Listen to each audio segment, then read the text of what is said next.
வணக்கம் வணக்கம் முத்து. அது 3 குறள் ஞாபகம் வருதுண்ணே. தோன்றின் புகழோடு தோன்றுக, தெய்வத்தால் ஆகாது நீனும், உங்களுக்கு நன்றி மறப்பது நன்றன்று. எல்லா மேடையிலையும் போய் இயக்குனரை பற்றி சொல்லிகிட்டே இருக்கீங்க. என்னுடைய முதல் படம். அது என்னென்ன காரணம் இருக்கு? எதையாவது ஒரு அடையாளத்தை தேடி ஓடும்போது யாராவது ரெக்கக்னைஸ் பண்ணணும்ல, யாராவது ரெக்கக்னைஸ் பண்ணணும். அதுதான் உங்களுக்கு நீங்கள் வைக்கிற நம்பிக்கை. திறமை இல்லாதவர்களுக்கு வாய்ப்பு கொடுக்கப்படுவதில்லை. அப்படி கிடைக்கிற வாய்ப்பு யாராவது தமிழ் நம்பினா தான் தொடங்குது. அது நம்பிக்கையில் தான் தொடங்குது. அதுக்கப்புறம் எப்படி அதுவோ எனக்கு அதுக்கப்புறம் சீரியல் வாய்ப்பு கிடைச்சதா இருக்கும். சிஜி பாஸ்கர் சார் இருக்கட்டும், ஹீரோவுக்கான வாய்ப்பு கொடுத்த சீனிவாசன் சாராக இருக்கட்டும், ஷார்ட் ஃபிலிமில் எனக்கு சான்ஸ் கொடுத்த மணிகண்டன், கார்த் சுப்பராஜ் இருக்கட்டும், இவர்கள்லாம் வந்து நீ இதெல்லாம் இந்த வாய்ப்புகள் என்ன சொல்லுதுன்னா, நீ உன்னை நம்புப்பான்னு சொல்லுது. அதனால் அன்னைக்கு அந்த வேரில் ஊட்டப்பட்ட நீர் இருக்குல்ல, அது வந்து ரொம்ப முக்கியமானது. அதனால் அங்கேயும் சித்தனை ஒருவேளை எனக்கு இவருக்கும் ஒரு மனஸ்தாபங்கள் என்ன எது வேணால் வரலாம், காலம் எங்கே வேணால் எடுத்துகிட்டு போகலாம், அது பிரச்சனை இல்லை. ஆனால் என்றைக்குமே அதுக்கு உண்டான மரியாதைங்கிறது எப்பவுமே இருக்கும். அதுலேருந்து தொடங்குறது நல்லா இருக்குது, அவ்வளோதான். அது அப்புறம் அவர்கிட்ட போய் சொல்ல முடியாதுல்ல, நீங்கள் செஞ்சீங்க அவர்கிட்ட சொல்லிட்டே இருக்கிறதா, நல்லா இருக்காதுல்ல. அதனால் வாய்ப்பு கிடைக்கும்போது அதை எக்ஸ்ப்ரெஸ் பண்ணுறது. அப்புறம் நம்ம போல் நாளைக்கு எந்த வீட்டு பிள்ளை வேணால் வரலாம். இந்த மாதிரி இருக்கிறதோ கேட்குறதோ நமக்குண்டான உறவை தாண்டி யாரோ ஒருத்தருக்கு ஒரு நம்பிக்கையும் அது உருவாக்கும்னு நான் நம்புகிறேன். எனக்கு முன்னாடி இருந்தவங்க அவங்க கதைகளை கேட்கும்போது சொல்லும்போது வந்து அது எப்படி எனக்கும் ஒரு நாள் அந்த கதவு திறக்கும் நான் நம்பி நான் என் பயணத்தை தொடங்கி இருப்பணும். அது மாதிரி ஏதோ ஒரு வீட்டு பிள்ளை வரும்போதும் ஓகே இந்த மாதிரி எனக்கு கதைகள் இருக்குங்க, நிஜமாக இருக்குது அப்படின்னு இருக்குது. பெரிய நம்பிக்கை உண்மையிலே கொடுத்துச்சுண்ணே. டைரக்டர் எனக்கு பெரிய ஆச்சரியமான கேள்வி, எப்படி யோகி பாபுனை கால் ஷீட் அவ்வளோ நாள் வாங்கினீங்க? இல்லை, நான் நடிகை தான்டா வாங்கினேன், கால் ஷீட் தான் கொடுக்க முடியும். கம்பவுண்டர் வேலையை பார்க்குறேன். படம் முழுவதும் அண்ணனை பிடிச்சி உட்கார வச்சுருந்தீங்க, முதல்ல அதுக்கு ஒரு பெரிய நன்றி. இல்லை, அவர் கொடுத்துட்டாரு. மலேசியாவுக்கு போயிட்டோம்ல, 23 நாள் தலைவா. ஃபர்ஸ்ட் ஷெடியூலில் 23 24 நாள் போயிட்டோம். 23 24 நாள். அடுத்து ஒரு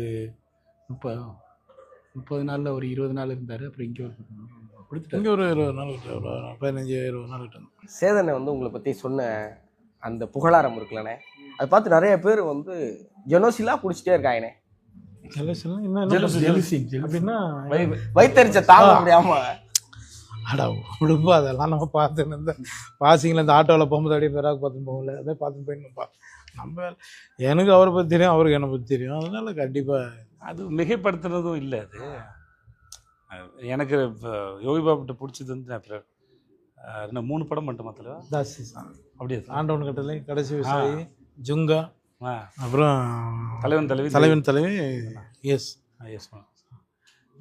இப்போ நான் வேறு ரஜினி சார் படம் பார்க்குறேன், இல்லை சிவாவோட படம், இல்லை வேறு விஜய் சாரோட.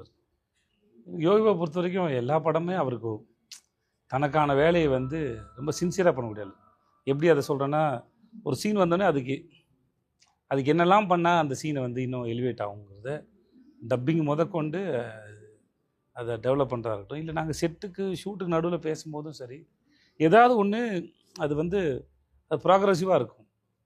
எதையா ஒன்று ஐடியா சொல்லி எதாவது ஒன்று பண்ணி சிரிச்சுட்டே இருப்பாப்புல. அப்புறம் தான் கூட இருக்க ஆளுங்க பசங்க, என் கூட இருக்க பசங்க எல்லாரையும் சரி ஏதோ ஒரு ஃபார்மில் அந்த என்ன சொல்கிறது, தன்னோட ப்ரொஃபஷனுக்கான அதை ப்ராக்டிஸ் பண்ணிட்டு இருக்க மாதிரி தான் எனக்கு ஃபீல் ஆகும். ஆமாம், அது சும்மா ஜாலியாக இருக்க மாதிரி, ஜாலியாக அந்த மாதிரி இருக்கிறது தான் இந்த ஸ்க்ரீனில். அப்புறம் எதேச்சா போகிற டைலாக்லாம் இருக்குல்ல, எனக்குலாம் ஞாபகத்தில் இருக்காது. நிறைய அந்த மாதிரி பஞ்சு மாதிரி தான் பேசுவேன் ஃப்ரெண்ட்ஸோட. இந்த ஆளுக்கு எல்லாமே ஞாபகத்தில் இருக்காது, ரொம்ப ஆச்சரியம். நிச்சயமான நான் அண்ணனை பார்க்கும்போது எஃபர்ட்லெஸ்ஸாக ஏதோ ஒன்று பண்ணுற மாதிரி இருக்குது. இல்லை, ஆனால் எப்பயுமே எஃபர்ட்லெஸ்ஸாக ஒன்று தெரிஞ்சதுன்னா அவங்க கடின உழைப்பாளின்னு அர்த்தம். அது அந்த மாதிரி இல்லை, அந்த மாதிரி கொடுக்குறது. இப்போ என்னையும் சொல்லுவாங்கல்ல, நான் அதுக்கு அது அந்த வேலையை செய்கிறதுக்கு அது ரொம்ப கஷ்டப்படணும். உங்களுக்கு அது இயல்பாக தெரியறதுக்குன்னு சொல்ல வரேன். சேதனை எல்லாரையும் ரசிக்கிற மனுஷன், எல்லாரையும் பயங்கரமாக ரசிப்பார். நீங்கள் சேதனை எப்படி ரசி? என்னப்பா என்ன சொல்கிறது, நான் வந்து இதுலேருந்து ஆண்டவன் கட்டிலேருந்து அவர் கூட ட்ராவல் பண்ணேன். ஒரு நல்ல மனிதராக தான் நான் பார்ப்போம். அவர்கிட்ட நடிகர்ன்றது செகண்டரி, நல்ல மனிதர், நல்ல உள்ளம், அதுதான் நாங்கள் வந்து இன்னும் அவரோட ட்ராவல் பண்ணிகிட்ருக்கோம். ஒரே வார்த்தை சார், நீங்கள் நல்லா இருப்பீங்க சார். ஐயோ, நன்றி சார், ரொம்ப நன்றி சார். வேறு வார்த்தைகள் இல்லை. அண்ணன் வந்து அண்ணனுக்கு ஒரு வருத்தம் இருக்கு உங்க மேல. என்ன? அதான் சொல்லிக்கிட்டே இருக்கீங்களா, டைரக்டே பண்ண மாட்டீங்களா? ஜெய் கேளுங்க. சொல்லுவேன் நான் அப்பப்போ. இப்போ கூட சொன்னேன், எங்க ஒரு கதையை சொல்லுங்க, வேணா என் நம்ம ப்ரொடக்ஷன் மெத்த படத்தை முதல்ல முடிக்கலாம் அப்படின்னாரு. என் ப்ரொடக்ஷன் கூட பண்ணுங்கண்ணே. அது நினைக்க நான் பண்ண வரானே பண்ணுவோம் ஒரு நல்ல அவருக்கு ஒரு நம்பிக்கை வரணும்ல. ஒரு நாள் அது எல்லாம் இப்போ எனக்கும் ஆசை இருக்கு. ஆனால் என்ன ஏதோ தயக்கிறோம்ல, ஆனால் ஒரு நாள் அது நடந்துடும். அது கண்டிப்பாக டைம் கிடைக்கணும்.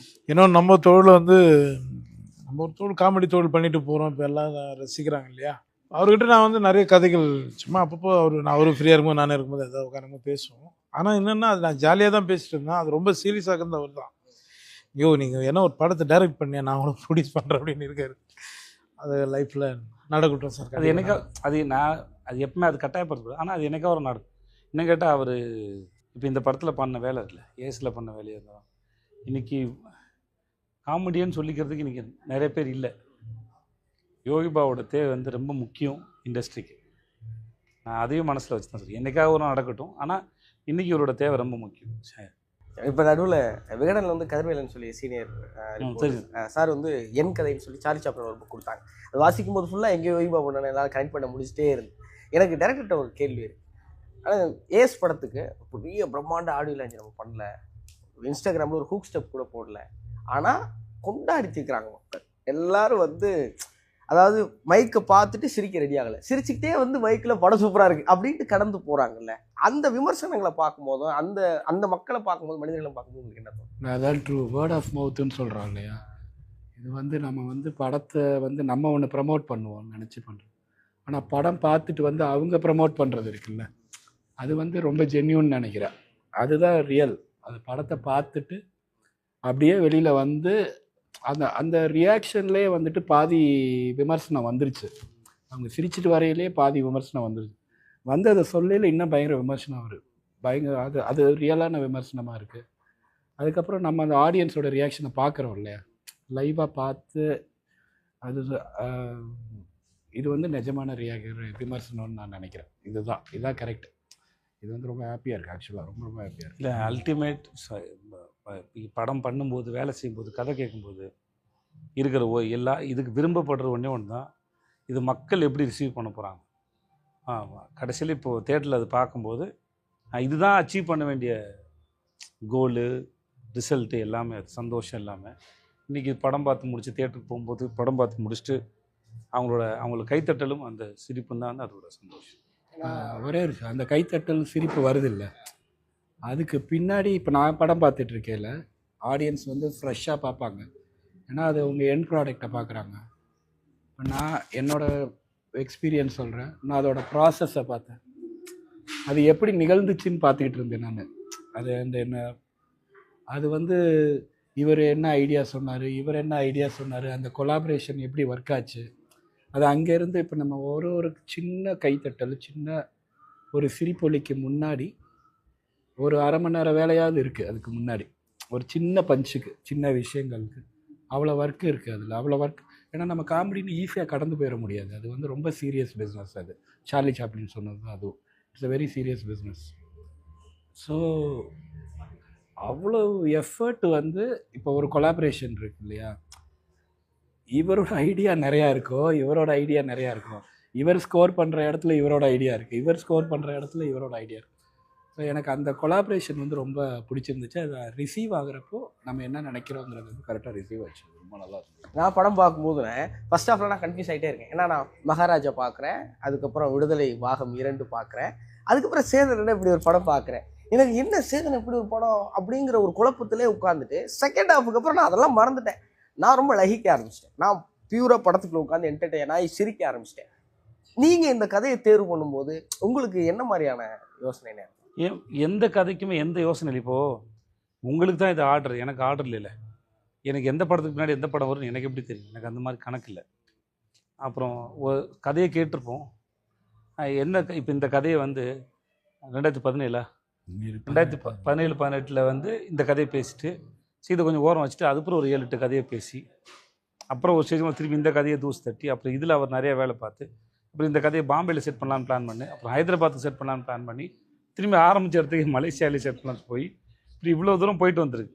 ஓகே, அதனால் இது எப்போ வரும்னு எங்களுக்கு தெரியாது. அந்த கணக்கில் ஒரு கதையை கேட்கும்போது இந்த கதை ஒர்க் அவுட் ஆகுமா ஆகாதான்ற கேள்விகளுக்குள்ளே மட்டும் தான் பார்க்குறோம்.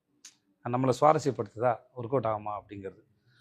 அது ஆகும் அப்படின்னா இந்த காலத்தில் இந்த சமகாலத்தில் இப்போ சில கதைலாம் கேட்போம். அந்த கதைலாம் கேட்கணுன்னா அந்த கதையை கேட்டால் ஒரு வருஷத்தில் பண்ணிடணும்.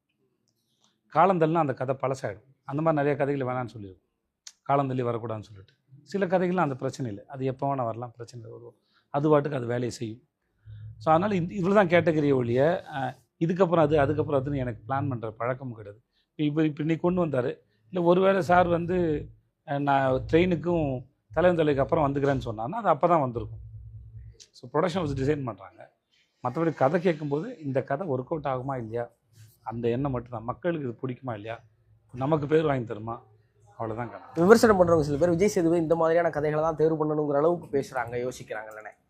அதெல்லாம் பார்க்குறப்போ உங்களுக்கு என்ன தோணும்? இல்லை, நான் எல்லாத்தையும் எடுத்துக்கிறேன், திரும்பி எல்லாத்தையும் எடுத்துக்கிட்டாலும் இப்போது நீங்கள் ஒரு எப்படி சொல்கிறது, நீங்கள் ஒரு ஒய்டாக உங்கள் கதவை திறந்து வைக்கும்போது நீங்கள் வெரைட்டியாக ஃபேஸ் பண்ண முடியும். நீங்கள் அதை சுருக்கிட்டீங்கன்னா நீங்கள் எவ்வளோ தங்கத்தை மிஸ் பண்ணுறீங்கன்னு தெரியாது, மற்ற எவ்வளோ அற்புதமான விஷயம் மிஸ் பண்ணுறீங்க. ஏன்னா கதை சொல்ல வரும்போது நேரேட்டர்ஸ் வந்து என்னென்ன மாதிரி கதை சொல்லுவாங்க, அது எப்படி ஆச்சரியப்படுத்தாமல் தெரியும்.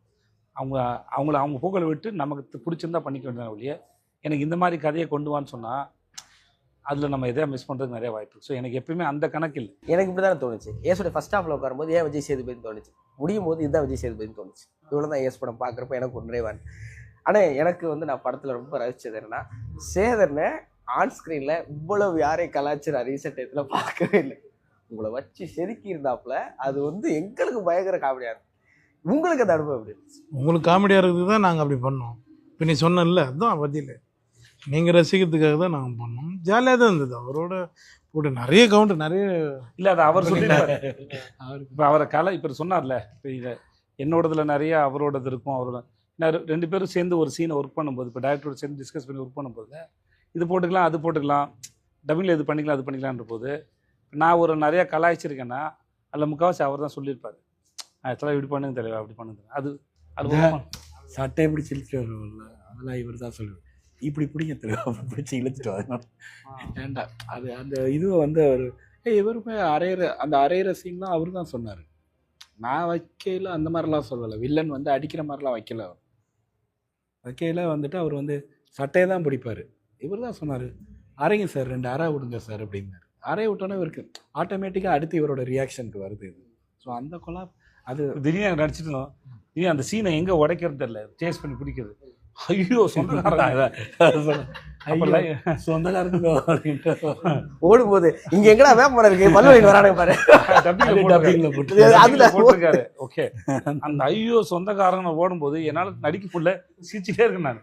இல்லை உண்மையிலே அப்படி சொந்தக்காரனுக்கு ஒரு ஓடுக்கும் தொல்லை கொடுக்கறதுக்கிட்டே அது ரியாக்ஷனாக பார்க்கும், ஒரிஜினலாக கொடுத்துட்டோம். இல்லை, அந்த சீன் வந்து ரொம்ப சீரியஸாக போயிட்டுருக்கு. அந்த சீனை உடைச்சு அங்கேருந்து ஓடணும்ல, ஓடுறதுக்கு அது சும்மா நான் ஒரு சைரன் போலீஸ் சவுண்டு வர்ற மாதிரி ஏதாவது ஒன்று பண்ணலாமா அப்படின்னு யோசிச்சுட்டு இருக்கேன்ல, இப்படி சொல்லிடுவோமா ஐயோ சொந்தக்காரங்க அப்படின்னு. அன்றைக்கி டைம் ரொம்ப கம்மி, ஷூட் நல்ல மழை பெஞ்சிட்டு இருந்தது. அன்றைக்கி நின்று எடுத்தோம், லைட் இறங்க ஆரம்பிச்சு ஈவினிங் போயிட்டு டப்புன்னு. இல்லை, அந்த ஐடியா ஓகே பண்ணுறதுக்கு ஒரு தைரியம் வேணும். ரொம்ப முக்கியமான சீனில் ஐயோ சொந்தக்காரன்னு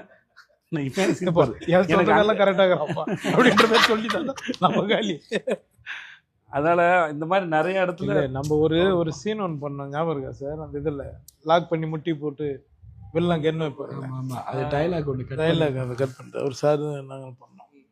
போல்டு நீ அடிக்கல, அவங்க அப்பா கிட்ட குடிச்ச பால் எல்லாம் வாயிலேருந்து வரனாடா அடிக்கல, அது அப்பா இல்லடா அம்மா அப்படின்னு இந்த வில்லம் பேசுவார் சொல்லுவார். அது ட்ரீம் சீட் வரும்போது அதே மாதிரினே நான் கேட்குறேன், படம் முழுவதும் ஒரு நல்ல நண்பனா உங்களுக்கு எங்கெல்லாம் உங்களை மாட்டி விடக்கூடாதோ அங்கெல்லாம் உங்களை நல்லா மாட்டி விட்டு, வில்லன்ட்ட எல்லாத்தையும் மாட்டி, ஹீரோட எல்லாத்தையும் மாட்டி விட்டே வருவார். ரியல் லைஃப்ல இந்த மாதிரி நண்பர்களை சந்திச்சிருக்கீங்களா? அவங்களை எப்படி ஹேண்டில் பண்ணுவீங்க? இல்லை, முதல்ல இப்போ இதில் சொன்னால் இது வந்து மாட்டி விடல, அது ஒரு இன்னசென்ஸு. ரியல் லைஃப்பில் அப்படி நண்பர்கள்லாம் அப்படி ஒன்றும் செய்ய மாட்டாங்க. அப்படி செஞ்சால் அவங்க பேர் துரோகி. அதனால் வந்து கணக்கில் வராது. கணக்கில் வராது. என் ஃப்ரெண்ட்ஸ் யாரும் அப்படிலாம் செய்ய மாட்டாங்க, மூவி அப்படிலாம் பண்ண மாட்டாங்க. இவர் இன்டென்ஷனலாலாம் மாட்டி விடுறது இல்லை, அதான் இன்னசென்ஸ். அதான் யதார்த்தமாக தானே நடக்குது. இன்னசென்ஸ். அவருக்கு அவ்வளோதான் தெரியும் அப்படிங்கிற மாதிரி. வலது காலத்தை வச்சு வாங்கினா கிளைமேக்ஸில் அவன் வில்லன் கொல்ல போகிறான், வலது காலத்தை வச்சு கொல்ல வாங்கினான். அதில் தெரியும் அவன் எப்பேற்பட்டிருக்காரு. இல்லை அதையே அது படம்ல ப்ளே பண்ணிட்டு அதை வச்சு தான் கிளைமேக்ஸே எழுதியிருப்பான். கிளைமேக்ஸ் வந்து அவர் கடைசி வரைக்கும் நம்புவாப்ல, அவன் என் அத்தை பையன்டா ராஜ். ஸோ அதனால் அது அந்த ஃபுல்லாக ஃபாலோ பண்ணால் அந்த அது ஒரு கேரக்டர் இன்னசென்ஸ், அதுக்கு எதுவும் தெரியாது. இப்போ அப்படி பார்த்தா திவ்யாவை பிஸ்னஸ் மேன் சொல்லி ஏமாற்றும் போது உங்களுக்கு ஹார்டாக இல்லைல்ல, ஏன்னா அது அப்படி அவர் அப்படி கேரி பண்ணல. அதே இதை பிருத்திவிராஜ் பண்ணியிருந்தாருன்னு வச்சுக்கோங்களேன், உங்களுக்கு வந்து அது ஹார்டாக இருக்கும். ஏன்னா அது அப்ரோச் பண்ணுற ஃபார்ம் தானே, இவர் அப்ரோச் பண்ணுறது அது ரொம்ப இன்னசென்ஸ். அது நிஜமாவே அதுவாக இருந்ததால் அது அப்படியாவே எங்களுக்கும் பிடிச்சிருந்துச்சுன்னு நினைக்கிறேன், அந்த இன்னசென்ஸ். நீங்கள் ஆடியோ லான்ச்சில் அண்ணனை பற்றி சொல்லும்போது அவர் பற்றி நான் கேள்விப்பட்டேன், எனக்கு தெரியும் நல்ல மனுஷன் அப்படின்னு. நீங்கள் அங்கே ஒரு கூட நின்று கையை பிடிச்சி சொல்ல வேண்டிய நான் எந்த சப்போர்ட்டும் பண்ணல. நிஜம் ஃபேக்ட். இப்போ நான் இப்போ சொல்கிறேன், இப்போ 2017 ஆரம்பிச்சது, கிட்டத்தட்ட 8 வருஷமாச்சு. அப்போ இந்த ஆள் எனக்கு ஒரு 8 வருஷமாக தெரியும். எனக்கு 8 வருஷமாக தெரிஞ்ச ஒரு மனுஷனை பற்றி தான் நான் பேசணும் ஒழிய, இப்போ என் கூட வேலை பார்த்துருக்கோம்ல, இப்போ என் கூட வேலை பார்த்து எனக்கு யோகி பாபுக்கும் ஏதோ மிஸ் அண்டர்ஸ்டாண்டிங் வந்திருக்குன்னா நான் அவரை பற்றி இந்த சப்போர்ட் கொடுக்க தேவையில்லை. நல்ல அனுபவம், நல்லா பண்ணியிருக்காரு அப்படின்னு சொல்லிட்டு போயிடலாம ஒழிய நான் நெகட்டிவாக பேசலை. அதை தாண்டி இல்லை அவர் மேலே வைக்கப்படுற விமர்சனத்துக்கு உண்டான ஆள் அவர் இல்லை, அவரோட வேலை பார்த்துருக்கேன் அப்படின்னு சொல்ல வேண்டிய அவசியம் வந்து இப்போ எக்ஸ்பீரியன்ஸ், நான் அனுபவப்பட்டதை சொல்கிறேன் அப்படின்ட்டு. ஏன்னா அந்த ஒரு முகமாக இருந்தால் ஏதாவது ஒரு இடத்துல எங்களுக்கு தெரியணும்ல. இப்போ நீங்கள் வந்தோடனே ஆரம்பிச்சோன்னு கேட்டில்ல, இப்போ எப்படி இத்தனை நாள் கால் ஷீட் கொடுத்தாருன்னு அப்படின்னு அவருக்கு ஒன்றும் தேவையில்லையே. எனக்கு ரொம்ப டிமாண்டில் இருக்கிற ஒரு ஆள் தானே, அப்படி ஒன்றும் தேவையில்லை. ஸோ அந்த எனக்கு இவருக்குமே ஒரு ரொம்ப வருஷம் அறிமுகம் இருக்கு. ஆமாம், எனக்கு அவரோட ஃபர்ஸ்ட் இதுலேருந்து இருக்கேன். ஏன்னா இவர் 4 போலீஸ் நல்லா நாலு போலீஸ் நல்லா இருந்தாங்க. 2014 அப்போ தலைவன் தலைவியில் மறுபடியும் யோகி இல்லை ஒரே வருஷம். சாரி சார், அந்த கேள்வியை உனக்கு கேட்கணும்னு தோணுச்சு. எந்த கேள்வி? 50 நாள் எப்படி டேட் வாங்கினீங்க? உங்கள் டேட் கிடைக்க மாட்டேது அப்படி சொல்லு, பிஸியாக இருக்கிறதுனால கிடைக்க மாட்டேங்குதான், வேற எதுவும் இல்லை. வேற எது? ஆனால் அதை தான் சொல்கிறேன். நான் வந்து அண்ணனை போய் அண்ணன் வீட்லேயே ஒரு முறை நேரம் செஞ்சுருக்கேன். எனக்கு தெரிஞ்சு ரொம்ப நீங்கள் சொன்னதான் சின்சியராக அண்ணன் சொன்னது. என்ன பண்ணுறீங்க? ஷூட்டிங் போயிட்டுருக்கேன். தினந்தோறும் ஸ்பாட்டுக்கு போய் தினந்தோறும் உழைச்சி தினந்தோறும் நேசித்து தினந்தோறும் சினிமாவோட வாழ்கிற ஒரு ஆள் அண்ணன் ஒன்றுங்கிறத நான் கூட இருந்து பார்த்தது சின்ன அனுபவத்திலே அறிவிலே சொல்கிறேன். அதனால தான் டேட் இப்படி கேட்டிங்கன்னே சொல்லேன் தவிர அவருக்கு வந்து ஒன்றும் இல்லை. டேட் நீங்கள் கொடுக்கலன்னு சொல்லல, டேட் உங்களால கொடுக்க முடியாதேங்கிறத வந்துட்டு எப்படி வாங்கினீங்கன்னு கேட்குறேன். டேட் நான் பேசுறதுக்கே இவ்வளோ இன்னசென்ட்டாக இருக்குது. நாங்கள் விடுதலை பாகம் 2 வந்து பிக் பாஸ் சீட்டுக்குள்ள உட்காந்து பார்த்தோம். அப்போ எங்களுக்கு படம் பார்க்குறதுங்கிறது ரொம்ப அரிதினும் அரிதானதாக இருந்துச்சு. ஒரு படத்தோட ஹீரோ அப்படியே சட்டையை கட்டிட்டு ஒரு பேர் பாடியில் ஒரு 6 பேக்ஸ்லாம் ட்ரை பண்ணணும், அல்லது ஒரு ஷோல்டர் ஆர்ம்ஸ் அப்படிலாம் இல்லாமல் ரொம்ப அசால்ட்டாக அதை ஒரு கெத்தாக நாங்கள் பேசிகிட்டு இருந்தோம். நான் விஷயம்லாம் பேசிட்டு இருந்தோம். ஒரு ஹீரோ பேர் பாடியோட இவ்வளோ கேஷுவலாக அதை கெத்தாக கட்டினா சேதம் தாண்டாங்கிற நாங்கள் பேசிகிட்டு இருந்தோம் ஒன்று. இப்போ நீங்கள் இதை கேரி பண்ணுறது இருக்குல்ல, ஒரு நம்ம மேலே இருக்கிற ஒரு கான்ஃபிடென்ஸ் இருக்குல்ல. இப்போ ரஜினி சாரை சொல்லுவாங்க, அவர் வந்து ஹீரோனா அப்படி தான் இருக்கணுங்கிறலாம் உடைச்சாரு. டேலண்ட் இருந்தால் போதும், அவன் தான் ஹீரோ அப்படிங்கிற ஒரு கான்ஃபிடென்ட் உங்களுக்குள்ள உச்சத்தில் இருக்கிறத நிறைய இடங்களை நாங்கள் தொடர்ந்து பார்த்துட்டே இருந்தோம். அதுக்கு என்ன காரணம்? அந்த கதாபாத்திரோட தன்மை தான் நினைக்கிறேன். நீங்கள் அதை தான் கேரி பண்ண போகிறீங்களுடைய ஃபிசிக்கல். முதல்ல உடம்பு வந்து ஃபிட்டாக இருக்கணும், அது அதுக்கு தேவைக்கு இல்லை, கதாபாத்திரத்துக்கு தேவைக்கு ஏற்ற மாதிரி இருக்கணும்னு வச்சுக்கோங்களேன். ஒருவேளை உங்களுக்கு அது அந்த கதாபாத்திரத்துக்கு ஒத்து வரலன்னு வச்சுக்கோங்களேன், உங்களுக்கு 1000 கேள்வி வரும். அப்புறம் அது வடிவமைக்கப்பட்டது கூட ஒத்து வரலன்னா உங்களுக்கு 1000 கேள்வி வரும். விக்ரமில் இருந்தாலும் சரி, விடுதலை இருந்தாலும் சரி, அதோட கதாபாத்திரத்தின் தன்மையோடு உங்களுக்கு ஒத்து வரதுனால உங்களுக்கு அது போயிடுது. நானும் அது பின்னாடி தான் நானும் இருக்கிறேன், அதனால் அதை நம்பி தான் இருக்கிறேன். அந்த கேரக்டர் அப்படி இருக்குது. அவங்க பொண்டாட்டி பிள்ளைங்களாம் விட்டுட்டு எங்கெங்கேயோ சுற்றிட்டு இருக்காங்க. அவனுக்கு சோறு தண்ணிலாம் ஒழுங்காக கிடைக்காது, கிடைக்கிறத வச்சு தான் வாழ்ந்துட்டு இருக்காங்க ஒருத்தங்க. முன்ன பின்ன தான் இருப்பாங்க, அது ஒன்றும் பண்ண முடியாது. அது அவ்வளோதான், அதுக்குள்ளே இருக்கிற அதோட சென்ஸான ஒளி.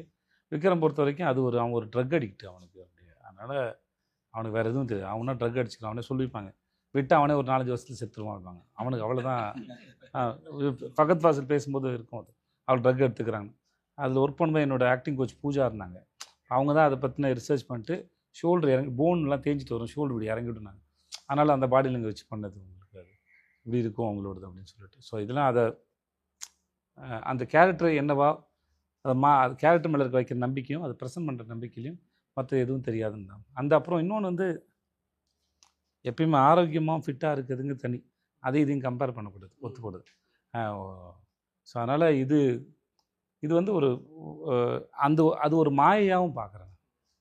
இப்படி தான் இருக்கணுங்கிற அது ஒரு சொல்லுவாங்க, ஆர்டிஸ்டோட உடம்புங்கிறது ஒரு இன்ஸ்ட்ருமெண்ட், அது பத்திரமா வச்சுக்கணுங்கிறது அது ஒரு செப்பரேட். அதில் நான் என்னவா இருக்கிறேன், அதில் சரியோ தப்போ அது வேறு கணக்கு. பட் ஆனால் இதுதான் ஒரு ஃபார்மெட் இருக்குதுல்ல, அது சரியில்லைன்னு நான் நம்புகிறேன். ஆரோக்கியமாக இருக்கிறதுங்கிறது சரி, ஆனால் 6 பேக்கோட இருக்கணுமாங்கிறது தான் கேள்வி. உங்கள் ஹெல்த் கான்சியஸை நான் தொடர்ந்து ஃபாலோ பண்ணி நேரம் கிடைக்கும் போது யோகா கிளாஸ் போயிட்டுருக்கீங்க, திடீர்னு பார்த்தா சிலம்பம் கற்றுக்குறீங்க, திடீர்னு பார்த்தா குத்து வரிசைங்கிறீங்க, திடீர்னு கிளாசிக் கிளாஸ் போகிறேங்கிறீங்க. இப்படி கிடைக்கிற நேரத்தில் இதை கடந்து வெளியெல்லாம் போய் கற்றுக்கிறதுன்னு ஒன்று இருக்குல்லண்ணே, அது எவ்வளோ தேவைன்னு நினைக்கிறேன்? அது ஆக்டருக்கு ரொம்ப முக்கியம்னு நினைக்கிறேன். நான் மற்றவங்களுக்கு காமனாக சொல்ல முடியாது, பட் எனக்கு அது தேவைப்படுது. எதையாவது ஒன்று கற்றுக்கிட்டே இருக்கும்போது ஏதாவது ஒரு மூளை கொஞ்சம் புதுசாக ஏதாவது லேர்ன் பண்ணும்போது ஆக்டிவாக இருக்க மாதிரி நான் நம்புகிறேன் நான். ஸோ அது இன்னும் கொஞ்சம் இளமையாக வச்சுருக்கணும்னு நான் நம்புகிறேன் நான். அந்த பைக் எடுத்துகிட்டு வர சீனில் சாருங்க அண்ணனுக்கு ஒரு கெட்டப், அது எப்படி சரி வச்சிங்க? எது ஒரு கெட்டப் நீங்கள் மட்டும் சைனீஸ் லேடி கெட்டப் யோசிச்சா அதுக்கு நிறைய ரெஃபரன்ஸ்லாம் எடுத்து பார்த்தோம். கொலாபர்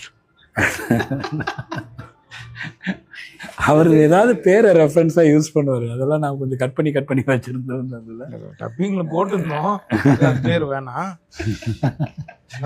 சீக்கிரம் வேணாம், சரி வேணா விட்டுருங்க, அங்கேயே வேணான்ட்டு இன்டர்வியூவில் பேச நல்லா இருக்கு. அதுதான் அதுக்கு ஆக்சுவலாக எடுத்த ரெஃபரன்ஸில் வந்துட்டு ஒரு ரஷ்யன் மாடல் இருப்பாங்க அந்த ட்ரெஸ்ஸில்.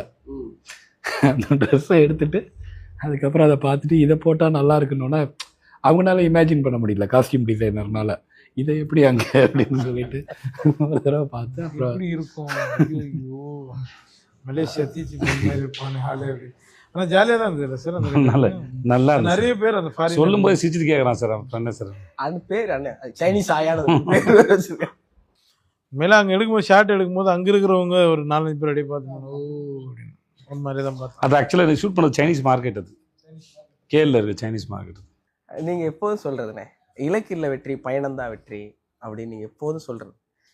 இந்த பயணத்தை நீங்கள் இவ்வளோ ரசிக்கிறதுக்கு காரணம் என்ன? அந்த ரசிக்கிறதுனால தான் இந்த வெற்றி நடக்குது நம்புறீங்க? பிடிக்கிறது ஒரு காரணம், பிடிச்சனால ரசிக்கிறோன்னு நான் நினைக்கிறேன்.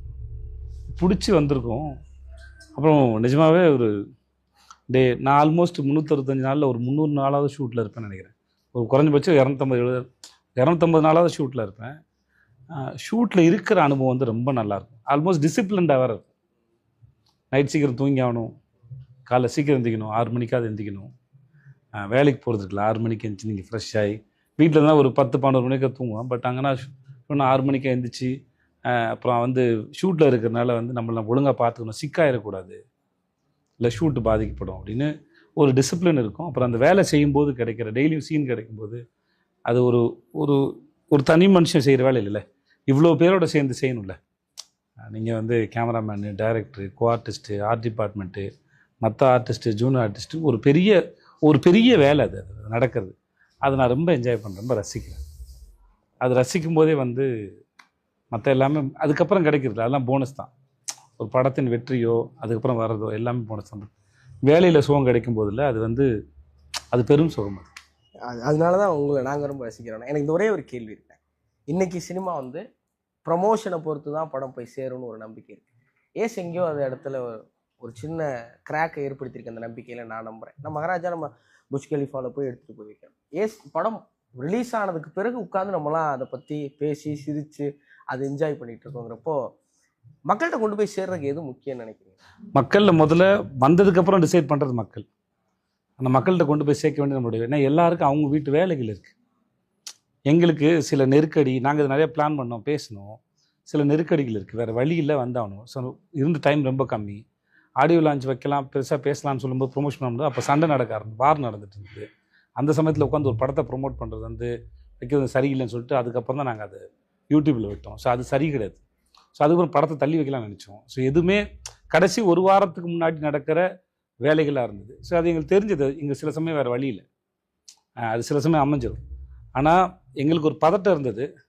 அது நேற்றுக்கு இன்னைக்கு வந்து நிம்மதியை கொடுத்துருக்கு. என்னென்னா இப்போது தேட்டரோட ரிசல்ட் என்ன தான் கற்றுனாலும் கடைசியில் தேட்டரில் மக்கள் கத்தணும், இல்லாட்டி நம்ம கதறணும். அதனால் நோட் பண்ணி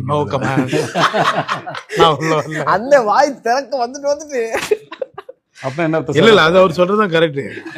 அவருக்கு வந்திருக்கும் கவுண்டர். அது ஏதோ இன்டர்வியூ கேமராவுக்கு இப்போ மரியாதை இப்போ நான் தொடர்ந்து சொல்லவா வேணாம் இது? இல்ல நீங்க ஆரம்பிச்சு எனக்கு ஒரு கான்சியஸ் கிரியேட் பண்ணி அதை தப்பா சொன்ன மாதிரி தப்பா சொல்லிட்டேன்னா கரெக்டா சொல்லுங்க. ஒரு கவுண்டர் வந்துச்சுன்னா அப்புறம் அந்த கண்ட்ரோல் அப்படி கண்ட்ரோல் பண்ணலாம். சரி முடிஞ்சோன்னு சொல்றீங்களா? அப்புறமா சொல்லுங்க. கண்டிப்பா சொல்லுங்க, உங்ககிட்ட தான் சொல்லுவேன். ஓகே. அதனால் இவங்களுக்கு பிடிச்சி இவங்க ரியாக்ட் பண்ணிட்டாங்கன்னா மற்ற எனக்கு பீட்சாவுக்கு நடந்தது சொல்லுங்கள். பீட்சா வந்து விருந்தார் தலைவா. பீட்சா காலில் ஷோ போட்டாங்க தலைவா. காலில் ஷோ பார்த்துட்டு எனக்கு நெகட்டிவாக ஒரு தலைவா. அப்போது நான் எஸ்கேப்பில் படம் பார்த்தேன். என்ன மால் சார் அது? இஎம்ஐ அதுவே எஸ்கேப் தானே? எஸ்கேப் இஏல படம் பார்த்துட்டேன். நடுவில் கொஞ்சம் பக்கத்தில் ஆஃபீஸ் அங்கே இருக்குது. அபிராமபுரமா சார்? இது இங்கே இல்லை கமல் சார் இங்கே சார் ஆழ்வார்பேட்டு. மழை செம்ம மழை தலைவா. இவர் காரில் கொண்டு என்னை வந்து இது வரைக்கும் ட்ராப் பண்ணிட்டு போயிட்டார். வள்ளூர் கோட்டை எங்கேயோ இல்லை அண்ணாஃபில் வரைக்கும் ட்ராப் பண்ணிட்டு போயிட்டார். மழை கார் வராது மாட்டிக்கும். எனக்கு காலில் பார்த்தவங்களாம் நிறைய பேர் நெகட்டிவாக சொல்லிட்டாங்க. படம் தேட்டரில் உட்கார முடியல அப்படிலாம் சொல்ல ஆரம்பிச்சிட்டாங்க. எனக்கு பயம் வந்துடுச்சு. என்னடா அப்படி ஆயிடுச்சு அப்படி ஒன்று இருக்கும்ல. இது மேலே ஒரு ஹோப் இருந்தது. ஒரு சில பீஸான ஒரு படமா, நடுவில் கொஞ்சம் போதான ஒரு படமா இப்படிலாம் கேட்டாங்க. ஏன்னா 2 டைட்டிலும் ஒன்று இருந்தது. அதனால் டைட்டில் மேலே யாருக்கு நம்பிக்கை. சில பேர்லாம் தான் என்கிட்ட சொல்லியிருக்காங்க, எங்கள் எப்படிதான் டைட்டிலையாவது மாற்றிருங்க, ஃப்ரெண்ட்ஸுக்கு சொல்லுங்கள், நடுவில் கொஞ்சம் பக்கத்தை காணணும் என்ன டைட்டில் அப்படின்னு. சிலர் என்ன பீஸான ஒரு டைட்டிலா அப்படிலாம் கேட்டாங்க. ஓகே, எனக்கு யாரும் தப்பாலாம் சொல்ல. இது எனக்கு இருந்த பயத்தை அந்த சமயத்தில் இந்த பயத்தை இன்னும் கொஞ்சம் அதிகம் தான் படுத்துச்சு இல்லையா, நம்பிக்கை வரைக்கும். பட் படம் பார்த்து சந்தோஷ் நாராயண, சிங்மிஷி சந்தோஷ் அந்த சர்க்கெலாம் படம் பார்த்துட்டு போஸ்ட் ப்ரொடக்ஷன் சொல்லிட்டாங்க படம் சூப்பராக இருந்துன்னு சொல்லிட்டாங்க. காட் சுபாராஜ் சொல்லிட்டாரு எல்லாம். ஆனால் படம் ரிலீஸ்க்கு அப்புறம் உங்களுக்கு வர ரிசல்ட் இருக்குல்ல, பயம், செம்ம பயம். நல்ல மழை சார் வந்து அண்ணாப்பிள்ளை போயிட்டு அங்கேருந்து நடக்க ஆரம்பிச்சோம். அண்ணாப்பிள்ளை நடந்து வந்துட்டே இருக்கேன். கோடம்பாக்கம் பிரிட்ஜ் ஏரியா வந்து பைக்கில் வர சொல்கிறேன். வந்து என் ஃப்ரெண்டு ஒருத்தர் வந்து பைக்கில் வந்து அண்ணா மேம்பாலத்துல இருந்து கோடம்பாக்கம் பிரிட்ஜ் நடந்து வந்தீங்க? அண்ணாப்பிள்ளை அங்கே இல்லை சார், அண்ணாப்பிள்ளை அங்கே தான் நிறைய தண்ணி மாட்டி. ஆமாம் இல்லை சார், இது அண்ணாப்பிள்ளை இருக்கேன். அதனால் நான் பார்க்கல தான் வந்தேன். ஸோ வந்துட்டேன். இங்கே வந்ததுக்கப்புறம் ஃப்ரெண்டு வந்து பல்சர் வந்து கூப்பிட்டு வந்தார். உடனே நேராக அப்போ காலையில் இங்கிலீஷ் மார்னிங் ஷோ 3 ஷோவும் மேட்னிங் ஷோவும் இங்கிலீஷ் போகுது ஏவிஎம். அப்புறம் ஈவினிங் ஷோவும் நைட் ஷோவும் தான் பீட்சா. வெளியே பேனர் கூட இல்லை. இப்போ நான் வந்துட்டு அன்றைக்கி ப்ரெஸ் மீட்டர் போக முடியலன்னு நினைக்கிறேன். ஏன்னா இங்கே டிலே ஆனதால போக முடியல, மழையில் மாட்டேன். நேராக தேட்டருக்கு தான் போகிறேன். 5 கிட்ட தேட்டருக்கு போய் என்னென்ன ரிசல்ட்டு அப்படின்னு கேட்டேன். தம்பி வெளியே பேனர் கூட வைக்கல, வெளியே வேறு நல்ல மழை, நான் ஷோ ஃபுல்லு. எனக்கு வந்து இந்த டிக்கெட் கவுண்டில் இருந்த ஒரு அண்ணன் அந்த சொன்ன வார்த்தை அன்றைக்கு தெரிவிக்க ஒரு 1.25 கோடி எடுத்தப்பட்ட படம் மவுத் பப்ளிசிட்டியில் வந்து அந்த இடத்துக்கு வந்து சேர்ந்ததுல. ஸோ என்றைக்குனாலும் எப்பயும் வந்து அந்த ஆச்சரியம் நிகழ்ந்துடும். மக்களுக்கு ஒன்று பிடிச்சிச்சுன்னா அது போய் சேர்ந்துருங்கிறதுல எப்பயுமே இருக்கிற நம்பிக்கை தான். ஆனால் மறுபடியும் தலைவன் தலைவியில் உங்கள் காம்போ கண்டிப்பாக ஏசுக்கு அப்புறம் பயங்கர எதிர்பார்ப்பாக இருக்கும்.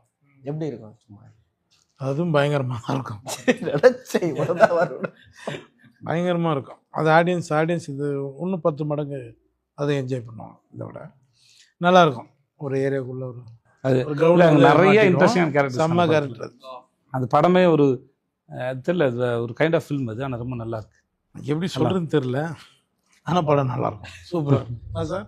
எந்த ரூட்டில் சொல்லுங்கள். இப்போ இந்த டீசர் வந்துச்சுல்ல, அதான் மூடு வேறு ரொம்ப நல்லா இருந்தது. ரொம்ப ரொம்ப நன்றி இயக்குனருக்கு. ஏன்னா ரொம்ப ஜாலியாக டக்குன்னு ஒரு படத்தை எடுத்து ரொம்ப டக்குன்னு பார்த்துட்டு ஜாலியாக போயிட்டு இன்னும் பயங்கர ஜாலியாகிட்டு வெளில வர மாதிரி இருந்துச்சு. அது ரொம்ப மகிழ்ச்சியாக எங்களை நீங்கள் வச்சுருந்தீங்க. ஒரு முழு படத்துலையும் சேதனை யோகியனையும் முழு படமும் பார்த்தது என்னமோ எங்களுக்கு ரொம்ப பிடிச்சிருக்கு. ஏன் ஆடியன்ஸ் சந்தோஷமாக வர்றாங்கன்னா ஒருவேளை இதுதான் காரணமா அப்படின்னு நான் நினைக்கிறேன். ரொம்ப ரொம்ப நன்றி. உங்களுக்கு ரொம்ப நன்றிண்ணே. ஏன்னா சேதனை அப்படின்னா எந்த ஒரு கட்டத்துக்குள்ளேயும் உங்களை அடக்க முடியாமல் ஒரு நடிகர்னா இப்படி தான் இருக்கணும் அப்படின்னு நீங்கள் சீதக்காதியாக சூப்பர் டீலக்ஸாக தவணா எடுத்துக்கிட்டோம். ஏசையும் நான் அந்த பட்டியலில் எடுத்து வைக்கிறேன். அப்படி ஏதாவது ஒன்று பண்ணி எங்களை மகிழ்ச்சிப்படுத்தி நீங்கள் ரசித்து எங்களை ரசிக்க வைக்கிறதுக்கு ரொம்ப நன்றி. ரீமாவுண்ணே, உங்களுடைய உழைப்பும் உங்களுடைய சினிமா மீது கொண்ட தீவிரமான காதலும் சினிமா மீது நீங்கள் வச்சிருக்கிற பிரியமும் நாங்கள் பார்த்து எப்போதும் வியக்கிறோம். அண்ணன் சொன்னதை இன்னைக்கு சினிமாவுக்கு நீங்கள் ரொம்ப ரொம்ப தேவை. அதுக்கு நீங்கள் தொடர்ந்து எங்களை மகிழ்விக்கிறதுக்கு நன்றி. ஆனால் நான் ரொம்ப மிஸ் பண்ணுற ஒன்று, கேட்டால் தப்பாக இருக்குமான்னு தெரியல, நான் கேட்கணும் போல ஆசையாக இருக்கு. தப்பாக இருந்தால் கட் பண்ணிடுவோம், சொல்லுங்கள். எனக்கு வந்து நீங்கள் யோகி எனக்கு ஒரு முத்தம் கொடுக்கணும், அதை பார்க்கணும்னு ஆசை. நாங்கள் தனியாக கொடுத்துக்கிறோம். நினச்சேன் உங்களை சொல்லிடுவேன் உங்கள்கிட்ட.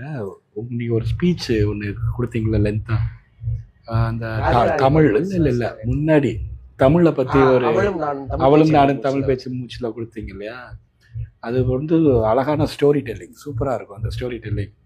அது வந்து என்னோட பையனுக்கு வந்து என் ஒய்ஃப் வந்து மோட்டிவேஷனாக காட்டுவாங்க எப்படி பேசுகிறாங்க அப்படின்னு சொல்லி. சரி, அது உங்களை பார்த்த உடனே அப்போலேருந்து சொல்லணும்னு நினச்சிட்டு இருந்தேன், சொல்லிடுறேன் நான். இல்லை நடிச்சிருவோம் சீக்கிரம். All the best. இந்த ஏரியா விட்டுட்டு சீக்கிரமாக அந்த ஏரியாவுக்கு வாங்க, நடிக்கிறேன். என்ன சார், ஹீரோவா? வாழ்த்துக்கள். தேங்க்யூ.